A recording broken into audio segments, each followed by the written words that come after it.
ನೋಡಿ, ಅಮೆರಿಕ ಅನ್ಕೊಂಡಿದ್ದೇನು, ಈಗ ಆಗ್ತಾ ಇರೋದೇನು ಅನ್ನುವಂತಹ ಪ್ರಶ್ನೆ. ನಾವು ಆಡಿದ್ದೇ ಆಟ, ನಮ್ಮನ್ನು ಕೇಳೋರು ಯಾರು ಅಂತ ನೀವೇನಾದ್ರೂ ಮೆರೆದ್ರೆ ಬಾಂಬ್ ಹಾಕೋರು ಬರ್ತಾರೆ. ಈಗ ಬಾಂಬ್ ಹಾಕೋರು ಇರಾನ್ನವರು ಯಾವ ರೀತಿ ಬಾಂಬ್ ಹಾಕೊಳ್ಳೋದಕ್ಕೆ ಪ್ರಯತ್ನ ಮಾಡ್ತಾ ಇದ್ದಾರೆ, ಪ್ಲಾನ್ ಮಾಡ್ತಾ ಇದ್ದಾರೆ ಅಂತಂದ್ರೆ, ಪರಮಾಣು ಬಾಂಬ್ ತಯಾರಿ ಕಷ್ಟ ಅಂತ ಅವ್ರಿಗೆ ಗೊತ್ತಿತ್ತು. ಅದೇ ಕಾರಣಕ್ಕೆ ಕೆಮಿಕಲ್ ಬಾಂಬ್ ತಯಾರಿಸಿದೆ IRGC. ಈ ಕೆಮಿಕಲ್ ಬಾಂಬ್ ಅಂತ ಏನಕ್ಕೆ ಹೇಳ್ತೀವಿ ಅಂತ ಹೇಳ್ತಾ ಹೋಗ್ತೀನಿ ನೋಡಿ. ಕೆಮಿಕಲ್ ಬಾಂಬ್ ದಾಳಿ ಭಯಕ್ಕೆ ಇಸ್ರೇಲ್ ಈಗಾಗಲೇ ಥರ ನಡುಗ್ತಾ ಇದೆ. ಏನಿದು ಕೆಮಿಕಲ್ ಬಾಂಬ್ ಅಂತಂದ್ರೆ, ಕೆಮಿಕಲ್ ಪ್ಲಾಂಟ್ಗಳನ್ನ ಟಾರ್ಗೆಟ್ ಮಾಡು, ಆ ಕೆಮಿಕಲ್ ಪ್ಲಾಂಟ್ ಮೇಲೆ ಬಾಂಬ್ ಹಾಕು. ಆ ಕೆಮಿಕಲ್ ಪ್ಲಾಂಟ್ಗಳ ಮೇಲೆ ಬಾಂಬ್ ಹಾಕಿದಾಗ ಅಲ್ಲಿನ ಕೆಮಿಕಲ್ಗಳು ಬ್ಲಾಸ್ಟ್ ಆಗಿ ಅಲ್ಲಿನ ಪ್ರದೇಶದ ಮೇಲೆ ಆಗುವಂತ ಪರಿಣಾಮ ಏನಿದೆಯಲ್ಲ, ಅದಕ್ಕೆ ಕೆಮಿಕಲ್ ಬಾಂಬ್ ಅಂತ ಕರಿತೀವಿ. ಕೆಮಿಕಲ್ ಬಾಂಬಿಂಗ್, ಈಗ ಹ್ಯೂಮನ್ ಬಾಂಬಿಂಗ್ ಅಂತ ಯಾವ ರೀತಿ ಅಂತೀವಿ ಆ ರೀತಿ ಕೆಮಿಕಲ್ ಬಾಂಬಿಂಗ್. ಇದರಲ್ಲೇ ಸಾಕಷ್ಟು ತರಹೇವಾರಿ ವೆರೈಟೀಸ್ ಇದೆ. ಮತ್ತೆ ಒಂದು ಕ್ಷೇತ್ರದಲ್ಲಿ ಇನ್ ಸಮ್ ಟರ್ಮ್ಸ್, ಈ ಟರ್ಮ್ ಅಲ್ಲಿ ಈಗ ಕೆಮಿಕಲ್ ಬಾಂಬ್ ಅಂತ ಇದಕ್ಕೆ ನಾವು ಹೇಳ್ತಾ ಇದೀವಿ. ಇನ್ನು ಕೆಲವು ಬೇರೆ ಟರ್ಮ್ಸ್ ಅಲ್ಲಿ ಕೆಮಿಕಲ್ ಬಾಂಬ್ ಅಂದ್ರೆ ಕೆಮಿಕಲ್ಗಳಿಂದ ಮಾಡಿದಂತ ಬಾಂಬ್. ಈಗ ಇಲ್ಲಿ ಇಸ್ರೇಲ್ನ ಕೆಮಿಕಲ್ ಪ್ಲಾಂಟ್ಗಳ ಮೇಲೆ ಇರಾನ್ ಅಟ್ಯಾಕ್ ಮಾಡುತ್ತೆ. ಇರಾನ್ ದಾಳಿಯ ಬಳಿಕ ಬೆಂಕಿ ವಿಷಕಾರಿ ಅನಿಲ ಬಿಡುಗಡೆ ಆಗುತ್ತೆ. ಇಡೀ ನಗರದಲ್ಲಿ ಎಮರ್ಜೆನ್ಸಿ ಮಾದರಿಯ ಸ್ಥಿತಿ ನಿರ್ಮಾಣ ಆಗುತ್ತೆ. ಕಾರಣ ಅದು ಹೊರಸೂಸುವ ವಿಷಾನಿಲ. ಹಿಂಗಾಗಿ ಇದಕ್ಕೆ ಕೆಮಿಕಲ್ ಬಾಂಬಿಂಗ್ ಅಂತ ಇದ್ದಾರೆ. ಕಾರಣ ಇಸ್ರೇಲ್ನವರು ಏನ್ ಮಾಡ್ತಾ ಇದ್ದಾರೆ ಅಂತಂದ್ರೆ, ಜನರನ್ನ ಮನೆಯಿಂದ ಹೊರ ಬಿಟ್ಟಿಲ್ಲ, ಹೊರಗೆ ಬರಬೇಡಿ ಅಂತ ಹೇಳ್ತಿದ್ದಾರೆ. ಮನೆ ಕಿಟಕಿಗಳನ್ನ ಯಾವಾಗ್ಲೂ ಬಂದ್ ಮಾಡಿಟ್ಕೊಳ್ಳಿ ಅಂತ ಹೇಳ್ತಾರೆ. ಯಾಕಂದ್ರೆ ಕೆಮಿಕಲ್ ಪ್ಲಾಂಟ್ ಮೇಲೆ ಇವರು ಬಾಂಬ್ ಬ್ಲಾಸ್ಟ್ ಮಾಡಿದ್ರು ಅಂತಂದ್ರೆ, ಅಲ್ಲಿ ಹೊರಸೂಸುವ ವಿಷಾನಿಲ ನಿಮ್ ಮನೆ ಹೋಗ್ತು ಅಂತಂದ್ರೆ, ನೀವು ಒಂದು 2 ನಿಮಿಷ ಆ ಹೊಗೆನ ತಗೊಂಡ್ಬಿಟ್ರಿ ಅಂತಂದ್ರೆ ಹೊಗೆನೆ. ಇದು ಪರಿಸ್ಥಿತಿ. ಅಂದ್ರೆ ಇಸ್ರೇಲ್ ಅಲ್ಲಿ ಕೆಮಿಕಲ್ ಹರಡೋದಕ್ಕೆ ಇರಾನ್ ಯತ್ನಿಸಿದೆ. ಇಸ್ರೇಲ್ ಪರಮಾಣು ಸೆಂಟರ್ ಡಿಮೋನಾ ಮೇಲೂ ಕೂಡ ದಾಳಿ ಮಾಡಿದೆ. ಇಸ್ರೇಲ್ನ ಅತ್ಯಂತ ನಿಗೂಢ ಅಣ್ವಸ್ತ್ರ ಕೇಂದ್ರ ಈ ಡಿಮೋನಾ, ಅದನ್ನೂ ಬಿಡ್ತಾ ಇಲ್ಲ ಇರಾನ್ನವರು. ಡಿಮೋನಾ ಮೇಲೂ ಕೂಡ ಡೆಡ್ಲಿ ಅಟ್ಯಾಕ್ ಮಾಡಿದೆ ಇರಾನ್.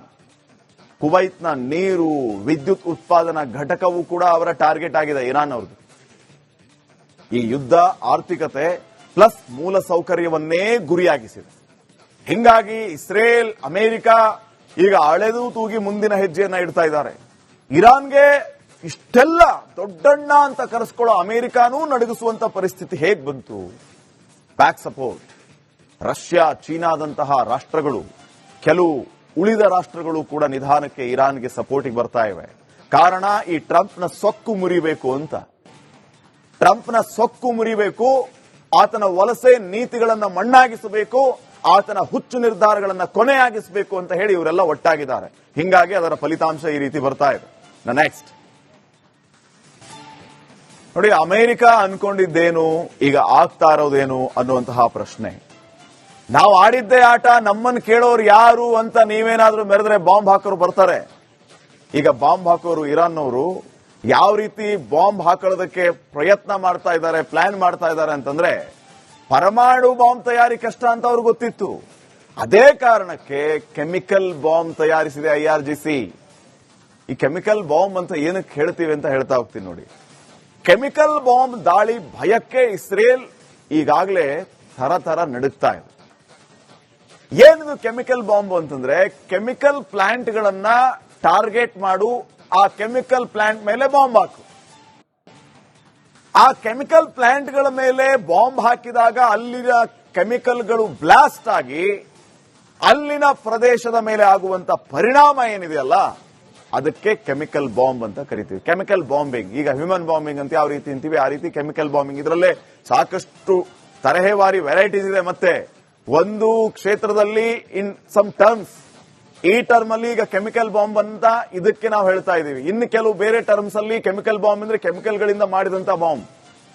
ಈಗ ಇಲ್ಲಿ ಇಸ್ರೇಲ್ನ ಕೆಮಿಕಲ್ ಪ್ಲಾಂಟ್ಗಳ ಮೇಲೆ ಇರಾನ್ ಅಟ್ಯಾಕ್ ಮಾಡುತ್ತೆ.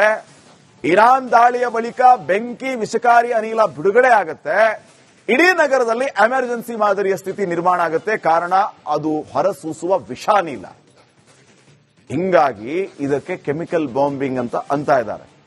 ಕಾರಣ ಇಸ್ರೇಲ್ನವರು ಏನ್ ಮಾಡ್ತಾ ಇದ್ದಾರೆ ಅಂತಂದ್ರೆ, ಜನರನ್ನ ಮನೆಯಿಂದ ಹೊರ ಬಿಟ್ಟಿಲ್ಲ, ಹೊರಗೆ ಬರಬೇಡಿ ಅಂತ ಹೇಳ್ತಿದ್ದಾರೆ. ಮನೆ ಕಿಟಕಿಗಳನ್ನ ಯಾವಾಗ್ಲೂ ಬಂದ್ ಮಾಡಿಟ್ಕೊಳ್ಳಿ ಅಂತ ಹೇಳ್ತಾರೆ. ಯಾಕಂದ್ರೆ ಕೆಮಿಕಲ್ ಪ್ಲಾಂಟ್ ಮೇಲೆ ಇವರು ಬಾಂಬ್ ಬ್ಲಾಸ್ಟ್ ಮಾಡಿದ್ರು ಅಂತಂದ್ರೆ ಅಲ್ಲಿ ಹೊರಸೂಸುವ ವಿಷಾನಿಲ ನಿಮ್ ಮನೆ ಹೋಗ್ತು ಅಂತಂದ್ರೆ ನೀವು ಒಂದು 2 ನಿಮಿಷ ಆ ಹೊಗೆನ ತಗೊಂಡ್ಬಿಟ್ರಿ ಅಂತಂದ್ರೆ ಹೊಗೆನೆ. ಇದು ಪರಿಸ್ಥಿತಿ. ಅಂದ್ರೆ ಇಸ್ರೇಲ್ ಅಲ್ಲಿ ಕೆಮಿಕಲ್ ಹರಡೋದಕ್ಕೆ ಇರಾನ್ ಯತ್ನಿಸಿದೆ. ಇಸ್ರೇಲ್ ಪರಮಾಣು ಸೆಂಟರ್ ಡಿಮೋನಾ ಮೇಲೂ ಕೂಡ ದಾಳಿ ಮಾಡಿದೆ. ಇಸ್ರೇಲ್ನ ಅತ್ಯಂತ ನಿಗೂಢ ಅಣ್ವಸ್ತ್ರ ಕೇಂದ್ರ ಈ ಡಿಮೋನಾ, ಅದನ್ನು ಬಿಡ್ತಾ ಇಲ್ಲ ಇರಾನ್ನವರು.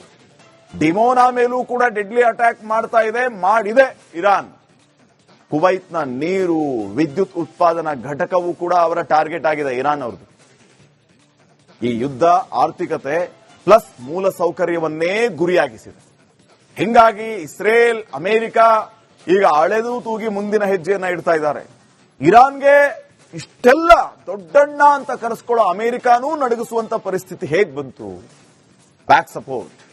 ರಷ್ಯಾ, ಚೀನಾದಂತಹ ರಾಷ್ಟ್ರಗಳು, ಕೆಲವು ಉಳಿದ ರಾಷ್ಟ್ರಗಳು ಕೂಡ ನಿಧಾನಕ್ಕೆ ಇರಾನ್ಗೆ ಸಪೋರ್ಟಿಗೆ ಬರ್ತಾ ಇವೆ.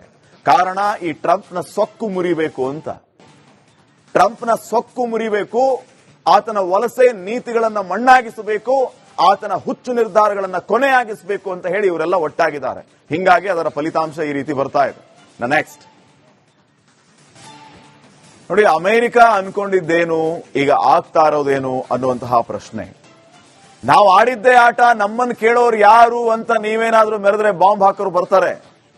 ಈಗ ಬಾಂಬ್ ಹಾಕೋರು ಇರಾನ್ನವರು ಯಾವ ರೀತಿ ಬಾಂಬ್ ಹಾಕೊಳ್ಳೋದಕ್ಕೆ ಪ್ರಯತ್ನ ಮಾಡ್ತಾ ಇದ್ದಾರೆ, ಪ್ಲಾನ್ ಮಾಡ್ತಾ ಇದ್ದಾರೆ ಅಂತಂದ್ರೆ, ಪರಮಾಣು ಬಾಂಬ್ ತಯಾರಿ ಕಷ್ಟ ಅಂತ ಅವ್ರಿಗೆ ಗೊತ್ತಿತ್ತು. ಅದೇ ಕಾರಣಕ್ಕೆ ಕೆಮಿಕಲ್ ಬಾಂಬ್ ತಯಾರಿಸಿದೆ IRGC. ಈ ಕೆಮಿಕಲ್ ಬಾಂಬ್ ಅಂತ ಏನಕ್ಕೆ ಹೇಳ್ತೀವಿ ಅಂತ ಹೇಳ್ತಾ ಹೋಗ್ತೀನಿ ನೋಡಿ. ಕೆಮಿಕಲ್ ಬಾಂಬ್ ದಾಳಿ ಭಯಕ್ಕೆ ಇಸ್ರೇಲ್ ಈಗಾಗಲೇ ಥರ ನಡುಗ್ತಾ ಇದೆ. ಏನಿದು ಕೆಮಿಕಲ್ ಬಾಂಬ್ ಅಂತಂದ್ರೆ, ಕೆಮಿಕಲ್ ಪ್ಲಾಂಟ್ಗಳನ್ನ ಟಾರ್ಗೆಟ್ ಮಾಡು, ಆ ಕೆಮಿಕಲ್ ಪ್ಲಾಂಟ್ ಮೇಲೆ ಬಾಂಬ್ ಹಾಕು. ಆ ಕೆಮಿಕಲ್ ಪ್ಲಾಂಟ್ಗಳ ಮೇಲೆ ಬಾಂಬ್ ಹಾಕಿದಾಗ ಅಲ್ಲಿನ ಕೆಮಿಕಲ್ಗಳು ಬ್ಲಾಸ್ಟ್ ಆಗಿ ಅಲ್ಲಿನ ಪ್ರದೇಶದ ಮೇಲೆ ಆಗುವಂತ ಪರಿಣಾಮ ಏನಿದೆಯಲ್ಲ, ಅದಕ್ಕೆ ಕೆಮಿಕಲ್ ಬಾಂಬ್ ಅಂತ ಕರಿತೀವಿ. ಕೆಮಿಕಲ್ ಬಾಂಬಿಂಗ್, ಈಗ ಹ್ಯೂಮನ್ ಬಾಂಬಿಂಗ್ ಅಂತ ಯಾವ ರೀತಿ ಅಂತೀವಿ ಆ ರೀತಿ ಕೆಮಿಕಲ್ ಬಾಂಬಿಂಗ್. ಇದರಲ್ಲೇ ಸಾಕಷ್ಟು ತರಹೇವಾರಿ ವೆರೈಟೀಸ್ ಇದೆ. ಮತ್ತೆ ಒಂದು ಕ್ಷೇತ್ರದಲ್ಲಿ ಇನ್ ಸಮ್ ಟರ್ಮ್ಸ್, ಈ ಟರ್ಮ್ ಅಲ್ಲಿ ಈಗ ಕೆಮಿಕಲ್ ಬಾಂಬ್ ಅಂತ ಇದಕ್ಕೆ ನಾವು ಹೇಳ್ತಾ ಇದೀವಿ. ಇನ್ನು ಕೆಲವು ಬೇರೆ ಟರ್ಮ್ಸ್ ಅಲ್ಲಿ ಕೆಮಿಕಲ್ ಬಾಂಬ್ ಅಂದ್ರೆ ಕೆಮಿಕಲ್ಗಳಿಂದ ಮಾಡಿದಂತ ಬಾಂಬ್. ಈಗ ಇಲ್ಲಿ ಇಸ್ರೇಲ್ನ ಕೆಮಿಕಲ್ ಪ್ಲಾಂಟ್ಗಳ ಮೇಲೆ ಇರಾನ್ ಅಟ್ಯಾಕ್ ಮಾಡುತ್ತೆ. ಇರಾನ್ ದಾಳಿಯ ಬಳಿಕ ಬೆಂಕಿ, ವಿಷಕಾರಿ ಅನಿಲ ಬಿಡುಗಡೆ ಆಗುತ್ತೆ. ಇಡೀ ನಗರದಲ್ಲಿ ಎಮರ್ಜೆನ್ಸಿ ಮಾದರಿಯ ಸ್ಥಿತಿ ನಿರ್ಮಾಣ ಆಗುತ್ತೆ. ಕಾರಣ ಅದು ಹೊರಸೂಸುವ ವಿಷಾನಿಲ. ಹಿಂಗಾಗಿ ಇದಕ್ಕೆ ಕೆಮಿಕಲ್ ಬಾಂಬಿಂಗ್ ಅಂತ ಇದ್ದಾರೆ. ಕಾರಣ ಇಸ್ರೇಲ್ನವರು ಏನ್ ಮಾಡ್ತಾ ಇದ್ದಾರೆ ಅಂತಂದ್ರೆ, ಜನರನ್ನ ಮನೆಯಿಂದ ಹೊರ ಬಿಟ್ಟಿಲ್ಲ, ಹೊರಗೆ ಬರಬೇಡಿ ಅಂತ ಹೇಳ್ತಿದ್ದಾರೆ.